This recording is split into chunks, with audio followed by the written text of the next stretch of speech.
আসসালামু আলাইকুম প্রিয় ফুটবল ফ্যান্স। ক্রোয়েশিয়ার সর্বশেষ একটা ম্যাচ দেখলাম যেখানে তারা পর্তুগালকে ২-১ গোলে হারিয়েছে, যে ম্যাচটাতে ক্রিস্টিয়ানো রোনালদো খেলেননি। তবে ওভারঅল ক্রোয়েশিয়া যেভাবে ম্যাচটা শেষ করে এসেছে সেই জিনিসটা যথেষ্ট ইমপ্রেসিভ ছিল। দেখুন, যদিও গত ইউরোতে ক্রোয়েশিয়ার ওভারঅল পারফরমেন্সটা খুব একটা বেশি ভালো ছিল না, তবে আমরা যদি গত দুটো বিশ্বকাপের দিকে তাকাই, এর আগে ২০১৮ বিশ্বকাপে ক্রোয়েশিয়া রানার আপ হয়েছিল, ২০২২ বিশ্বকাপে তারা তৃতীয় হয়েছিল।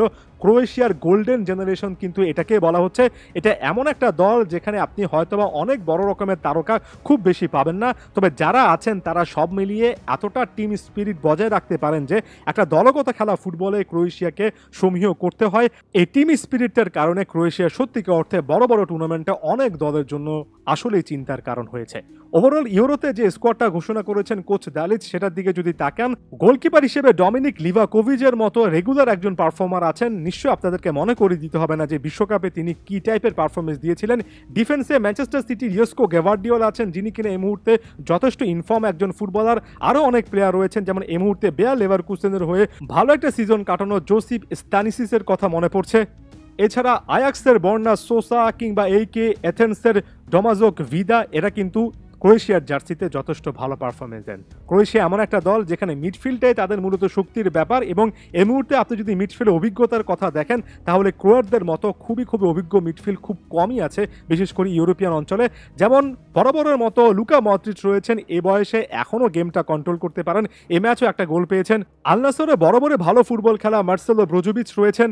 আটালান্টা, যারা কিনা এবার ওয়েফা ইউরোপা লিগ জিতেছে, তাদের জার্সিতে ভালো খেলা মারিও পাসালিস রয়েছেন। ম্যানচেস্টার সিটির আরও একজন তারকা মিডফিল্ডার মাতেও কোভাচিচ, এবং এর পাশাপাশি অভিজ্ঞ আরও কয়েকজনকে আপনি পাবেন। আরও একবার বলছি, মিডফিল্ডটাই মূলত ক্রোয়েশিয়ার হাব। তাদের ক্রিয়েটিভিটি, ওভারঅল ডিফেন্সিভ স্ট্যান্ড, সকল কিছু মিডফিল্ডের এই ব্যালেন্সটার উপর নির্ভর করে। ফাইনাল থার্ডে ক্রোয়েশিয়ার কাছে প্রলিফিক একেবারে রেগুলার গোল স্কোরার আছে কিনা সেটা নিয়ে হয়তোবা তর্ক বিতর্ক করার সুযোগ থাকে। তবে ওভারঅল পেরিসিচ, ক্রামারিচ, বুদিমির, পেটকোভিচ, এদের কিন্তু সামর্থ্য আছে মিডফিল্ড থেকে প্রপার সার্ভিসটা পেরে ফাইনাল থার্ডে তারাও ভালো কোনো কিছু করতে পারেন। ওভারঅল স্কোয়াডটা যথেষ্ট ব্যালেন্সড, আমি এই জিনিসটা বলবো। সবচেয়ে সেরা স্কোয়াড অবশ্যই বলা যাবে না, তবে ওই যে বললাম, ক্রোয়েশিয়ানদের মধ্যে আসলে একটা টিম স্পিরিটের ব্যাপার আছে। অনেক দিন ধরে অভিজ্ঞ কোচ দালিচ কিন্তু এই দলটাকে এক সুতোয় গেঁথেছেন। খুবই আন্ডাররেটেড একজন কোচ। জাতীয় দলের কনটেক্সটে দালিচ এই দলটাকে কেন্দ্র করে যে কাজটা করেছেন সেটার আরও অনেক বড় রকমের অ্যাকনোলেজমেন্ট পাওয়ার তিনি দাবিদার ছিলেন, পেতে পারেন। জাতীয় দলের কনটেক্সটে খুব ভালো মানের একজন কোচ। ক্রোয়েশিয়ার অনেকগুলো ট্যাকটিক্স নিয়ে আলোচনা করা যায়, শুধুমাত্র একটা ট্যাকটিক্স নিয়ে আলোচনা করব।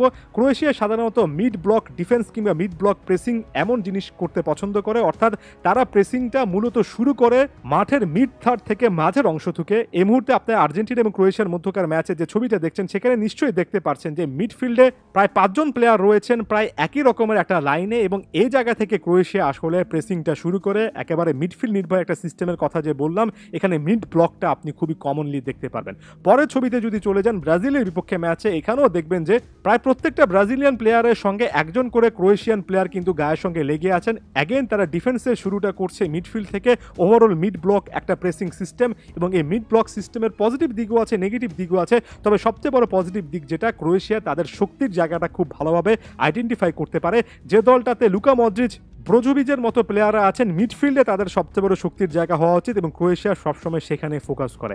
তবে নেগেটিভ একটা জায়গা হচ্ছে, মিডফিল্ডটা যদি খুব একটা বেশি কোনো একটা ম্যাচে কাজ না করে তাহলে ফাইনাল থার্ডটা অনেকটাই অকেজো হয়ে পড়ে, এবং সেখানে যথেষ্ট গোল করতে পারেন এমন প্লেয়ার আছে কিনা ওই যে বললাম সেটা নিয়ে আলোচনা করার সুযোগ আছে। আমি যদি ডিফেন্সের দিকে তাকাই, ডিফেন্সটা অ্যাগেন হয়তোবা ইউরো সবচেয়ে বেস্ট না, তবে ক্রোয়েশিয়া এর আগে বড় বড় টুর্নামেন্টে তাদের ডিফেন্সিভ স্ট্যাবিলিটি দেখিয়েছে।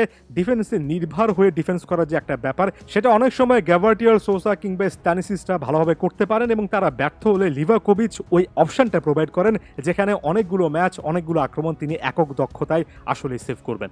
ক্রোয়েশিয়ার গোল্ডেন জেনারেশনের সামনে আরও একটা সুযোগ আছে এবারের ইউরোটা রাঙানোর।